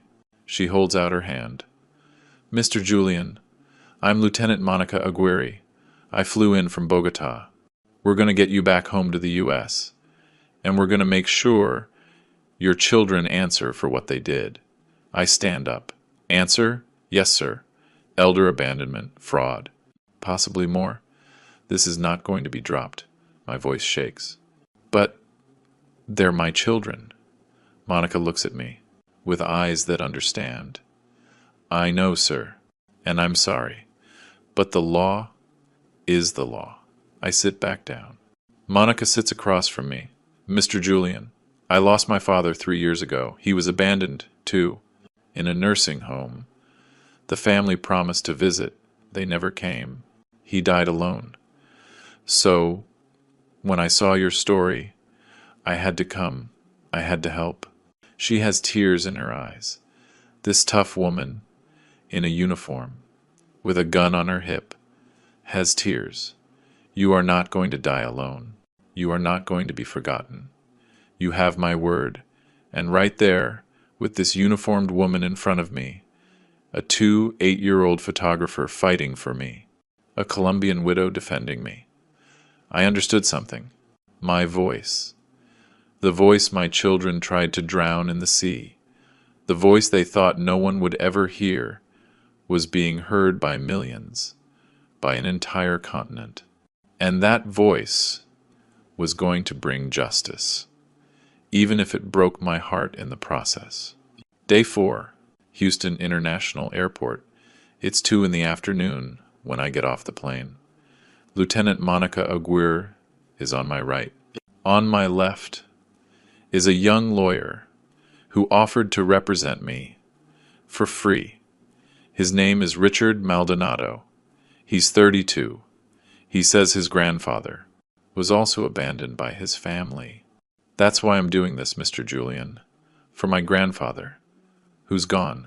We walk out into the terminal, and they're there. Dozens of reporters, TV cameras, flashes, blinking me, microphones, stretching towards me like snakes. Mr. Julian, over here, Mr. Julian. One question. Monica holds up her hand. A brief statement, nothing more. A reporter from a local station yells the loudest. Mr. Julian, how does it feel to be back home? I take a deep breath. I look at the cameras. I feel like my wife has been avenged. The words land like a bomb. The reporters are silent for 1 second. Then they explode with more questions. What do you mean by that? Did your wife know something? But Monica is already moving me out of there. We walk fast towards the exit. Outside, there are more people, not press, regular people, with signs, justice for Julian, elders deserve respect. We're with you, Mr. Julian. An older woman comes up, crying. My son abandoned me too. Mr. Julian, thank you for speaking, for all of us. She hugs me. She smells like soap and tears. I don't know what to say.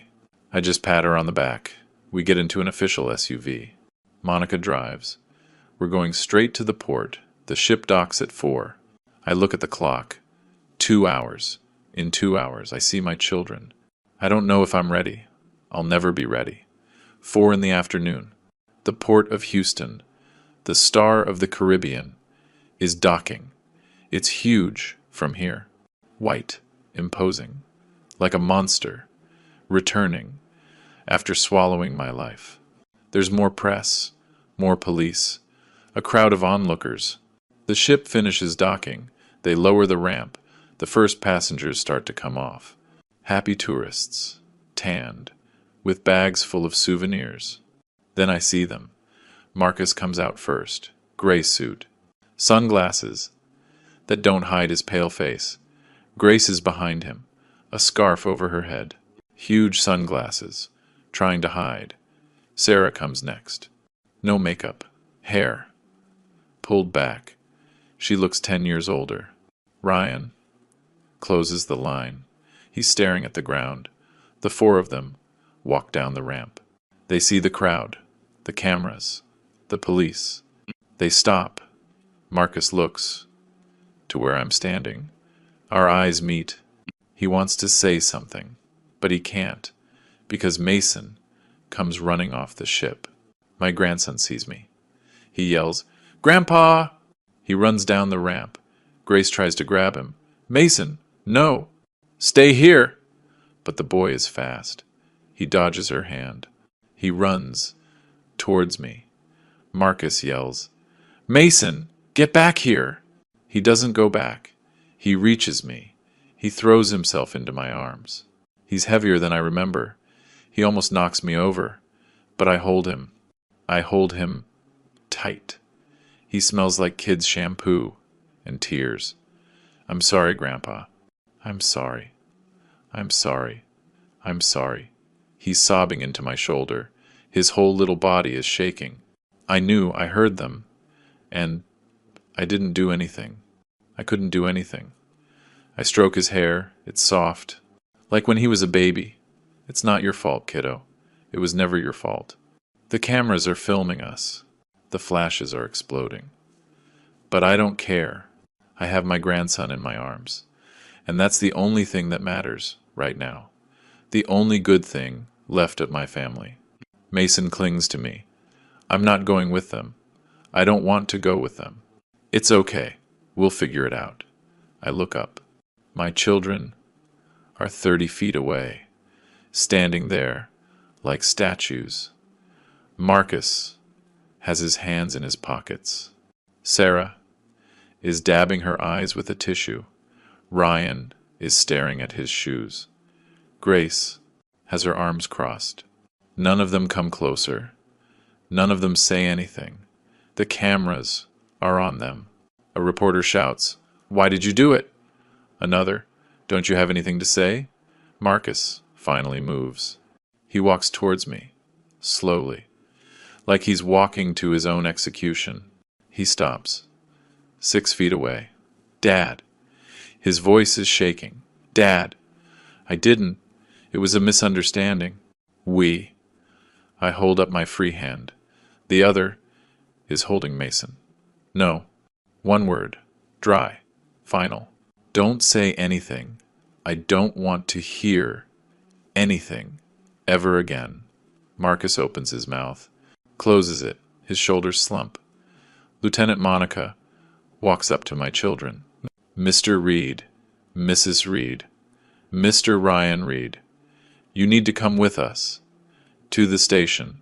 There's an open investigation into elder abandonment and fraud." Sarah steps back. "Fraud? We didn't. Mr. Julian paid $5,000 for his ticket. You erased him from the system. That constitutes fraud." Monica takes out a pair of handcuffs. She doesn't use them yet. But the message is clear. Ryan slumps onto a suitcase. "I knew it. I knew this was going to happen." Grace suddenly explodes. She screams, "He's fine! Look! He's here! He's alive! Nothing happened to him!" "It's not a crime. If there's no victim," Monica looks at her coldly, "there was intent. That's enough to proceed. Let's go." 2 police officers step forward. Marcus, Sarah, and Ryan walk towards them. They don't resist. Grace keeps screaming, "This is harassment! We're going to sue! We have rights!" An officer takes her by the arm. "Ma'am, calm down. No one is under arrest. Yet, you're just coming for questioning." They lead them to the patrol cars. Mason buries his face in my chest. He doesn't want to see. I don't want to see either. But I have to. I have to watch them, take my children away, the babies I held, the kids I taught to ride a bike, the young adults I helped through college. They get into the patrol cars. The sirens are off, but the silence is louder than any siren. The crowd applauds. Some people yell, "Justice! Make them pay!" I don't applaud. I don't yell. I just hold Mason, and I feel my heart breaking in two, because they are still my children. Even after they destroyed me, they are still my children. Suddenly, a familiar voice. "Julian!" I turn. Dr. Armando Cisneros is walking towards me. He's 81, hair completely white, a cane in his hand, but his eyes are the same, the eyes of my oldest friend. "Armando!" I hug him with one arm. The other is still holding Mason. "I tried to call you from Colombia. You didn't answer. I know, I was in the hospital. Another knee surgery. But as soon as I got out and saw the news, I came right here." He reaches into his coat pocket. He pulls out a yellowed envelope, old, sealed, with red wax. "Julian, Josephine gave this to me 4 years ago, the day before she died. My heart stops. She told me, 'Armando, if something happens to Julian, if my children do what I think they're going to do, you give him this. Only if that happens.' I thought she was delirious from the medication, but I kept it, and now," he holds the envelope out to me, "now is the time." I take the envelope. My hand is shaking. The wax is unbroken. No one has opened this in 4 years. Mason looks up. "What is it, Grandpa?" "It's a letter from your grandmother." I break the seal. I pull out a folded sheet of paper. "Good stationery. with Josephine's monogram in the corner, her perfect cursive handwriting. I read it in silence first. The words hit me like waves. Then I read it out loud so everyone can hear. The cameras push in closer. My love, if you are reading this, it's because our children did what I was afraid of. I know them better than you think. I know what they are capable of. I saw how they treated me in my last months. The impatience, the questions about the money, the looks. That's why I changed the will 2 weeks before I died. Everything goes to you. The house, the savings, the investments, everything. And if anything happens to you, if they succeed in hurting you, everything goes to charity. They get nothing, not $1. Forgive them, if you can, my love. I couldn't, but you were always a better person than me. I love you. I always loved you. Take care of Mason. He is the only one who is pure. Your Josephine. I finish reading. There's complete silence. Even the reporters are quiet. I look at the paper. Tears are falling on the ink, but they don't blur the words.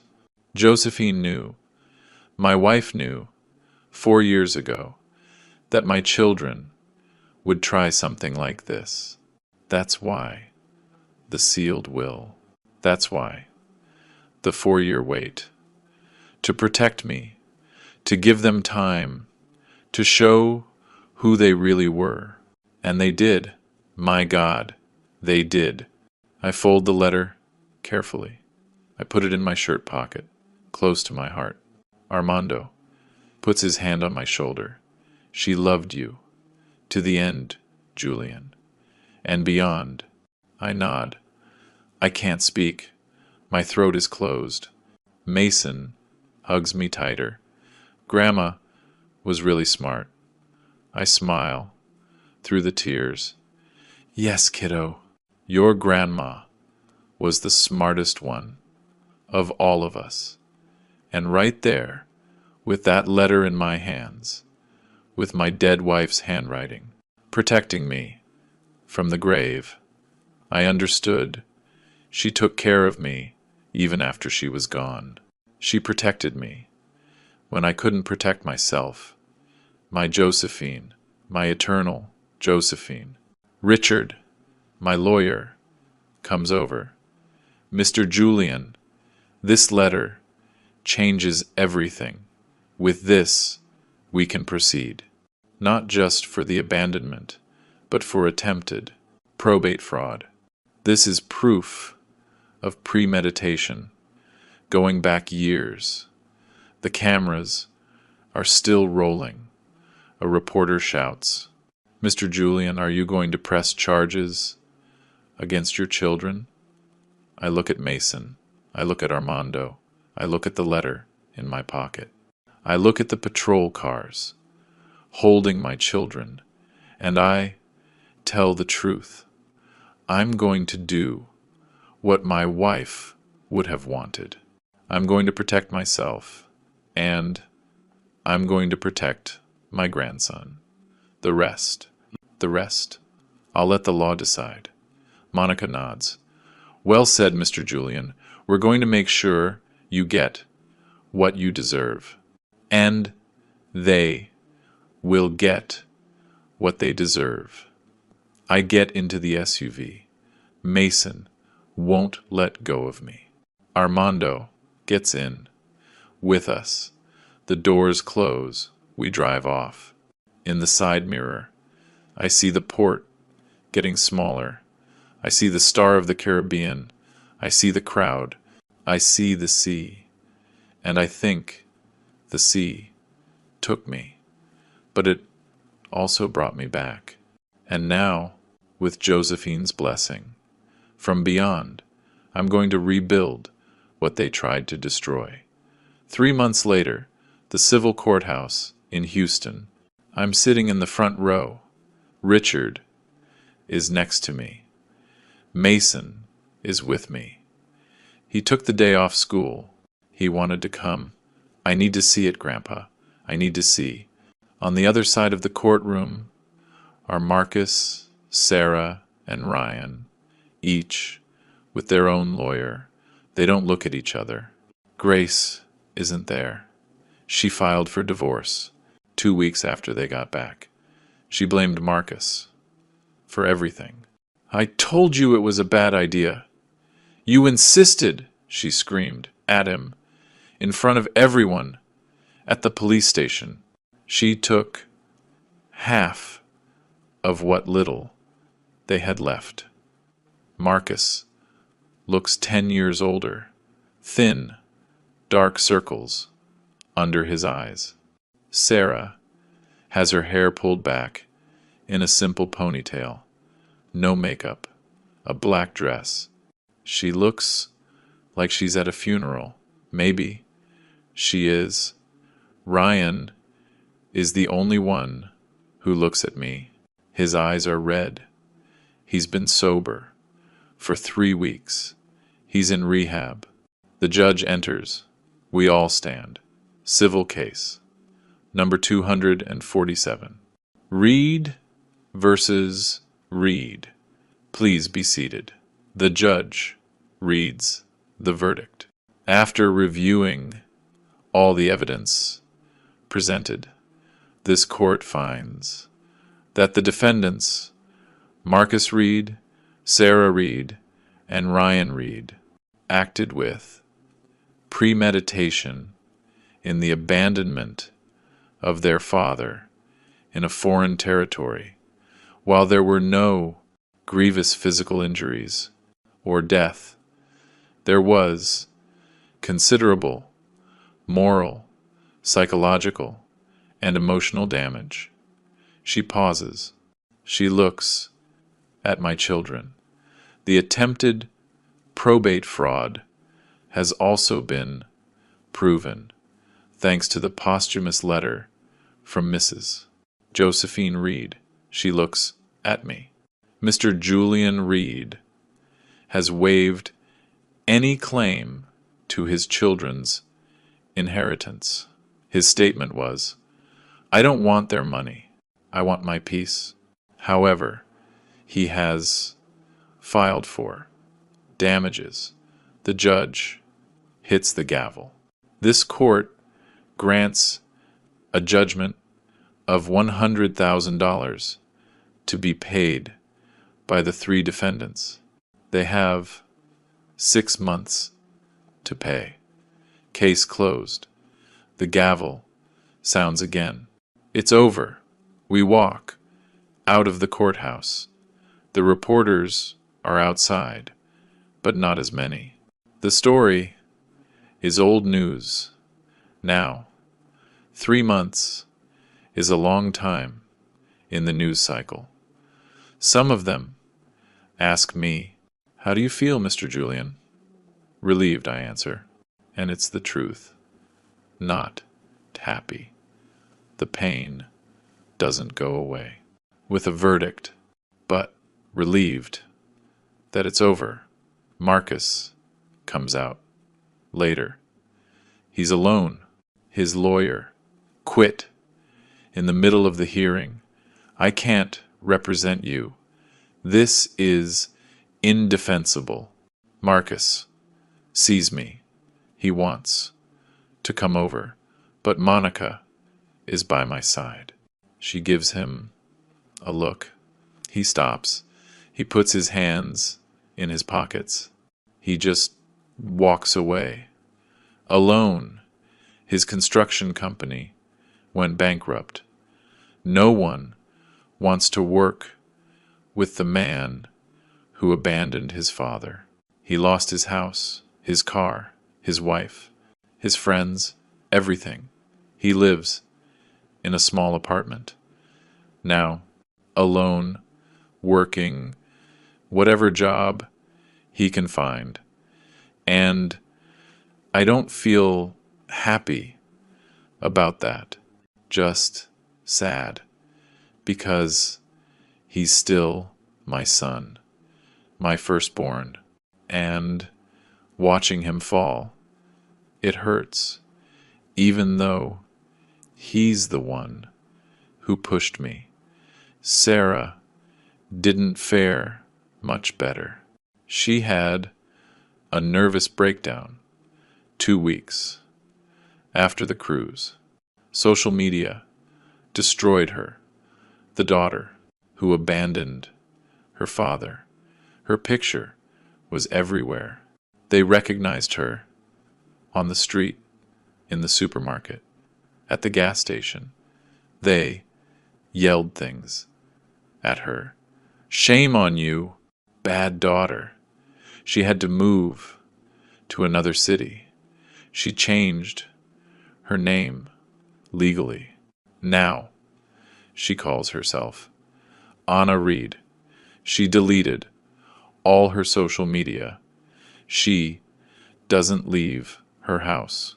Her psychiatrist says she has severe depression and anxiety. Her 2 daughters don't speak to her anymore. We can't be associated with you, Mom. We're being bullied in school because of what you did. She's alone, completely alone, and sometimes I think about calling her, but I can't. Not yet. Maybe. Never. Because every time I close my eyes, I see her face when she left me in that market, and the pain comes back fresh like the first day. Ryan is different. A week after he got back, he came to find me. He knocked on my door. I was temporarily staying at Armando's house while I got my life sorted out. I opened the door. Ryan was on the doorstep, thin, shaking. Dad, can I come in? I let him in. He sat in the living room. He cried for 20 minutes. He didn't say anything, just cried. Then he spoke. Dad, I'm a coward. I've always been. I never had the guts to say no to Marcus, to Grace, to anyone. I drank so I wouldn't feel like a failure. And when they made the plan, I knew it was wrong. I knew it. But I did nothing. I didn't even warn you. I didn't even try. His voice broke. I'm a coward, and I'm sorry. I'm sorry. I wasn't the son you deserved. I looked at him. I saw the chubby kid who got bullied, the teenager who hid behind bottles, the broken man in front of me, and I said, Ryan, you can still change. It's late, but it's not too late. Ryan checked into rehab 3 days later. He's been sober for 3 months. He goes to therapy. He's working at a mechanic's shop. He doesn't make much, but he's proud of his work. He calls me every Sunday. How are you, Dad? I'm okay, son. Is Mason okay? He's good. And you? Do you? Do you think you could ever forgive me? I don't know, Ryan, but I respect you for trying. It's not forgiveness. Not yet, but it's something. Mason lives with me. Now, legally, they have shared custody. 1 week with Marcus, 1 week with me. But after the first month, Mason told me, Grandpa, can I just stay with you always? I talked to Marcus. Your son needs you, but he needs stability, peace. Marcus, defeated, agreed, take him.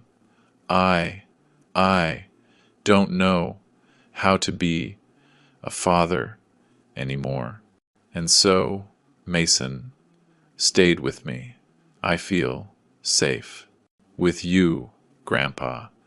Those words are worth more than all the money in the world. Captain Humberto Salazar paid his price. 2. The cruise line's investigation proved that he saw my abandonment and did nothing worse. They found the $500 deposit Marcus had made, bribery, and gross negligence. They fired him. 30 years of his career gone. A month later, he showed up at my door. Mr. Julian, I know I have no right, but please forgive me. I looked at him. I saw a broken man, like I had been. Captain, I'm not the one you need to ask for forgiveness. It's your mirror. It's your conscience. I can't help you with that. He nodded. He left. I heard later. He's working on a fishing boat. Now, small, making a tenth of what he used to. His wife left him. His adult children won't speak to him. The sea took everything from him, just like it almost took everything from me. But I was lucky. I had people who helped me. He didn't. Elena, my Colombian angel, ended up moving to Houston. I have nothing left in Colombia. My husband is gone.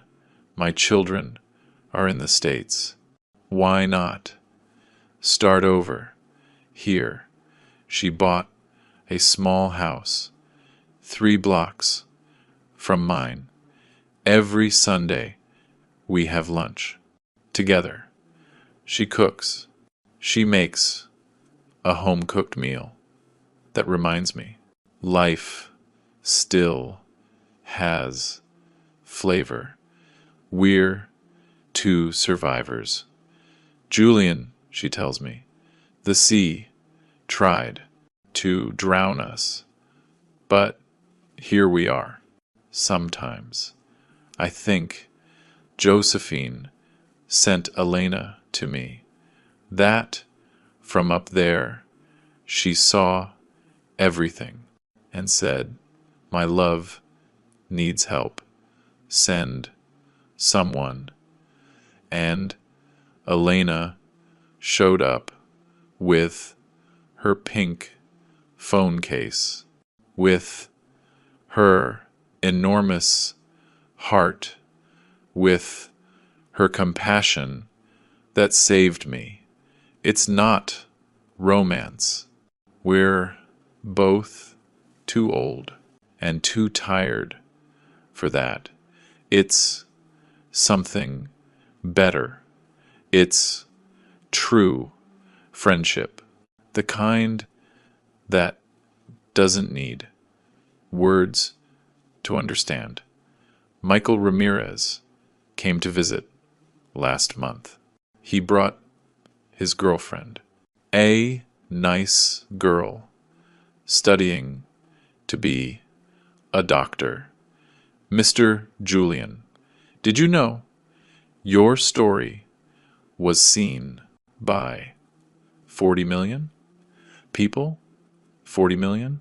He showed me the numbers on his phone, shares, views, comments from the US, Colombia, Argentina, Spain, all over the world. Your story changed the conversation, Mr. Julian. People are talking more about elder abandonment. There are new laws being proposed, campaigns, all because you spoke up. I smiled. It doesn't matter, Michael. What matters is that Mason is okay, that he's safe, that he knows his grandpa loves him. The rest is just noise. Michael hugged me. My dad would be so proud of you, of what you did for me, of everything. I cried on the shoulder of that 8-year-old kid who saved my life with a picture, with a story, with his loyalty to his father's memory. I bought a little house on the beach, small, 2 bedrooms, tiny kitchen, but it has a view of the sea, and it has peace. That's all I need now. Peace. Mason and I spend the weekends. There, I'm teaching him how to fish, just like I taught his uncles and his aunt when they were kids. I'm teaching him how to fix small engines, how to sand wood, how to weld. These are a man's skills, Mason. Skills no one can ever take from you. He learns fast. He has good hands like mine when I was young. Sometimes he looks at me with those Josephine eyes and asks, "Grandpa, do you think Dad will ever change?" I don't know, kiddo. That's up to him. And will you forgive him? I sigh. Maybe someday, when it hurts less. And it's the truth. Maybe someday, but not today. Today, it still hurts too much. Today, I still see that ship sailing away every time I close my eyes. You know what I learned in all this, that the sea always gives back. what is yours. Sometimes it takes days, sometimes months, sometimes years, but it always comes back. My children threw me in the water, thinking I would drown, thinking a 7-8-year-old man couldn't survive alone in a foreign country. But they forgot something important. They forgot who I am. I am Julian Morgan Reed. I built ships for 45 years. I sailed through storms. I saved lives.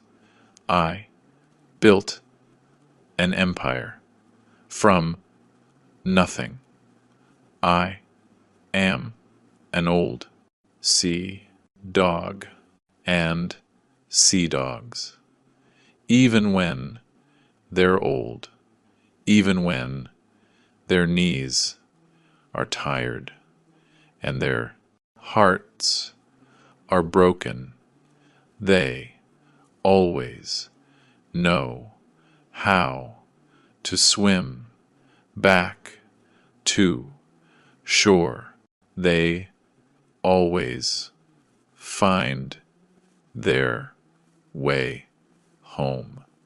They always survive because we carry the sea in our blood, and the sea never abandons its own, never. And you, would you trust again after something like that? Or are there betrayals that kill something forever? How would you forgive the one who gave you life if that person left you for dead? If this story touched your heart, leave me a comment down below. Tell me, what would you do in my place? Like, share with someone who needs to hear this. Subscribe to the channel, William's Revenge Stories, because every day we tell a story that deserves to be heard, a life that deserves to be remembered. Thank you for staying with me until the end of this journey. Thank you for crying with me. End.com. Thank you for listening. I'll see you in the next story.